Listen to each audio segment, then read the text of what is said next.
పెంచుకున్నాను, కష్టపడి కన్నాను, కష్టపడి చదివించాను అని ప్రతి తల్లి కూడా ఎంతో గొప్పగా చెప్పుకుంటుంది.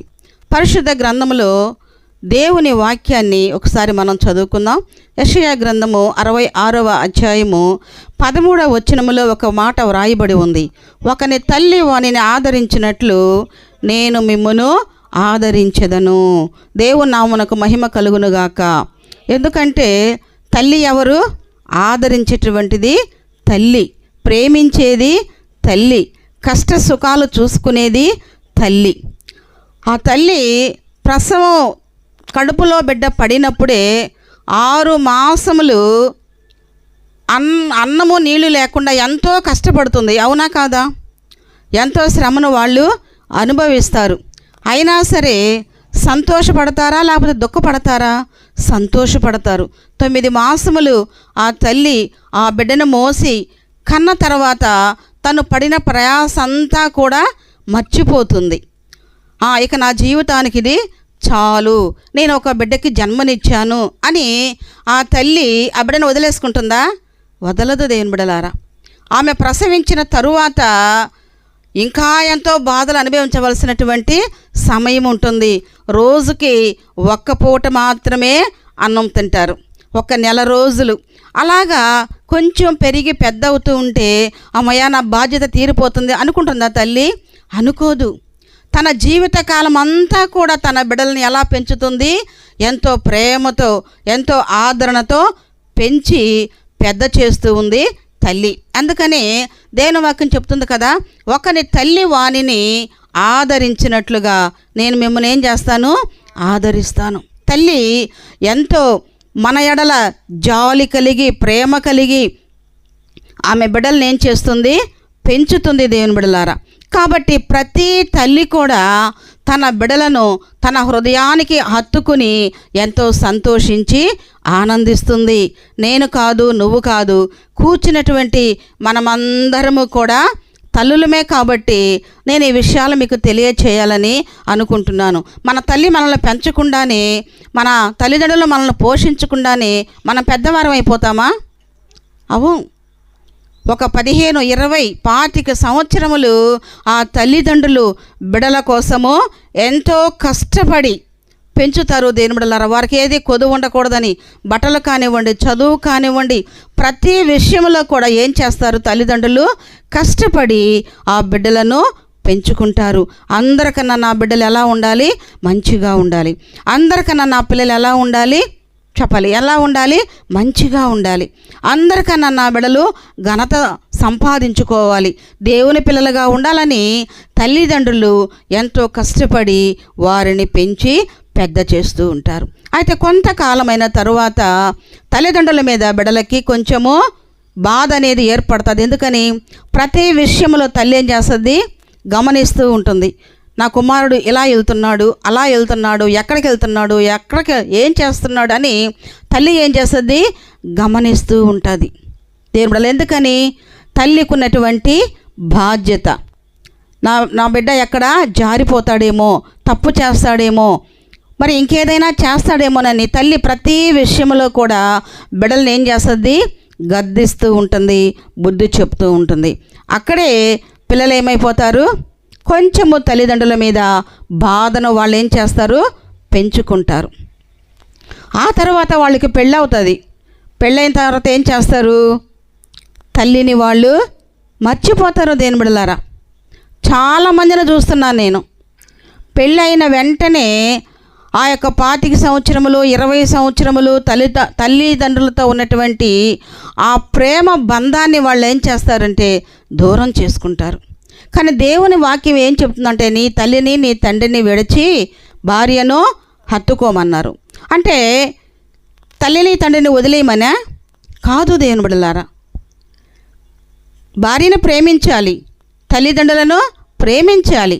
దేవుని వాక్యం ఏం చెప్తుంది? నీవు దీర్ఘాయుష్మంతుడు వగినట్లు నీ తల్లిని నీ తండ్రిని సన్మానించమన్నాడు దేవుడు. సన్మానించడం అంటే మర్యాద, గౌరవము, విలువగా మాట్లాడడము, ప్రేమించడము, ఇవే. అంతకన్నా దేవుడు మనకేమీ చెప్పలేదు. దేవుని బిడ్డలారా, కాబట్టి తల్లి ఎంత కష్టపడి ఆ బిడ్డను పెంచుకుంటుందో, ఎంత ఆశపడుతుందో, ఒక దోమ కూడా కుట్టకుండా ఆ బిడ్డని కాపాడుతుంది. ఆ చిన్న వయసులో ఒక రాత్రంతా కూడా వాళ్ళు సంతోషముగా నిద్రపోయిన రాత్రులు ఉండవు దేవుని బిడ్డలారా. ఎన్నిసార్లు వెయ్యాలో, ఎన్నిసార్లు పాలు ఇవ్వాలో, చాలా కష్టపడి ఆ బిడ్డలను పెంచుకుంటూ ఉన్నప్పుడు, వారు పెరిగి పెద్దవారెత్తున్నప్పుడు వారికి దూరం అయితే ఆ తల్లులు ఎంత బాధపడతారో ఆలోచన చేయండి. తల్లులైనటువంటి మనము మన బిడ్డలను మనం ఎలా పెంచి పెద్ద చేశామో, వారు పెద్దవారైనప్పుడు తల్లిదండ్రులు ఏం చేయాలి? ప్రేమించేవారుగా ఉండాలి. దేవుని వాక్యానికి మనము లోబడాలి. ముదిమియందు వారిని దుఃఖపెట్టకూడదు. వారిని ఏం చేయాలి? ఆదరించాలి, ప్రేమించాలి దేవుని బిడ్డలారా. ఇప్పుడు క్రిస్మస్ సమయం వచ్చింది కదా, మీ తల్లులు ఉన్నారు కదా, వాళ్ళకి ఒక మంచి చీర తీసి ఇచ్చారనుకోండి, వాళ్ళు ఎంత సంతోషపడతారో కదా. విలువైన వస్త్రాలు అడగరు. నా కుమారుడు తెచ్చాడు, నా కుమార్తె తెచ్చిందని వాళ్ళు ఎంతో ఆనందపడిపోతారు. కుమారి విషయంలో ఒక మాట చెప్పాలి. రవి ఒక చీర తెచ్చాడంట. ఆ చీరను పద్దాగా కట్టుకుంటుంది. నేను అడిగాను, రవి తెచ్చాడమ్మా అన్నది. అది కలర్ పోయినంత వరకు కూడా కడతానే ఉంది ఆ తల్లి. ఎందుకని? తన కుమారుడు తెచ్చాడన్నటువంటి ప్రేమతో ఆమె సంతోషంగా, ఎలిసిపోయినా సరే, కలర్ అంతా పోయినా కూడా ఏం చేస్తుంది? ఆ చీరను వదిలిపెట్టల. చాలాసార్లు అడిగాను కూడా నేను. కాబట్టి వారు పెద్దవారిని మనం ఏం చేయాలి? వారిని సంతోషపెట్టాలి, వారిని మనము ఆదరించాలి.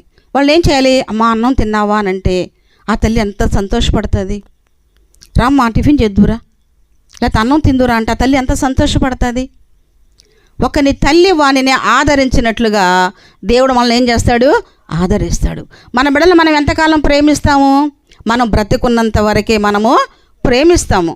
మనము చనిపోయిన తర్వాత మనకి ఏమీ కూడా తెలియదు. కానీ మన ప్రభు అయినటువంటి యేసుక్రీస్తు వారు జీవితకాలం అంతా కూడా ఆయన మనల్ని ఏం చేస్తాడు?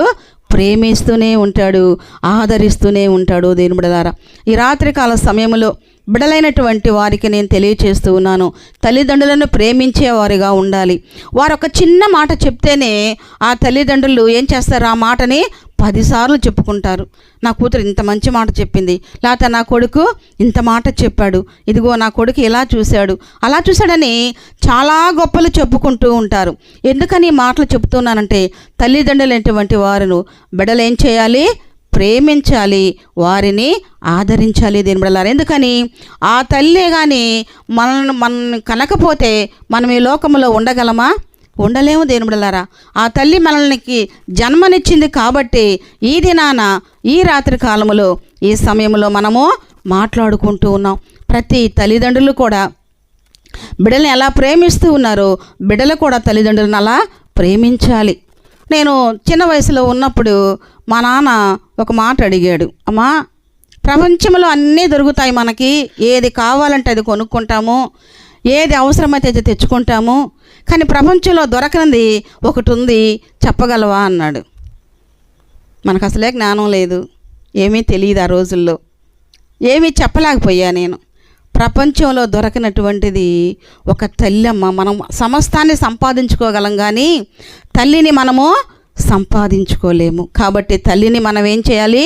దుఃఖపెట్టకూడదు, తల్లిని మనము సంతోషపెట్టాలి. దేవుని బిడ్డలారా, అప్పుడు మీరు అనుకోవచ్చు, ఒకవేళ నాకు తల్లి లేదు కదా అని మీరు ఎవరో బాధపడకూడదు.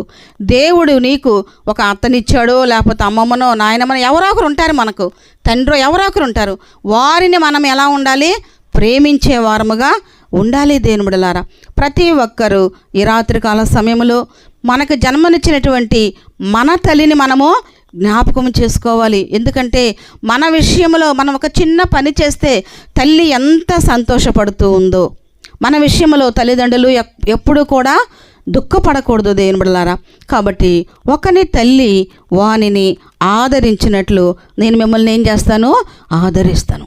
తల్లి కొంతకాలమే ఉంటుంది, దేవుడు మన జీవిత కాలం అంతా కూడా మనతో ఉంటాడు. దేవుని బిడ్డలారా, ఒక కోడి చూడండి, ఒక 21 రోజు ఆ గుడ్డుల కింద కూర్చొని అది కష్టపడి పిల్లల్ని పెంచుతుంది, కాపాడుతూ ఉంది.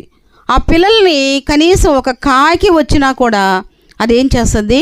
ఎగురుతుంది. ఎంత పైకైనా సరే ఎగురుతుంది. పిల్లలందరినీ కూడా ఏం చేస్తుంది? తన రెక్కల చాటున ఆ కోడి ఏం చేస్తుంది? దాచుకుంటుంది దేవుని బిడ్డలారా. అందుకనే పరిశుద్ధ గ్రంథం మత్తయి సువార్త 23:37 కూడా రాయబడింది.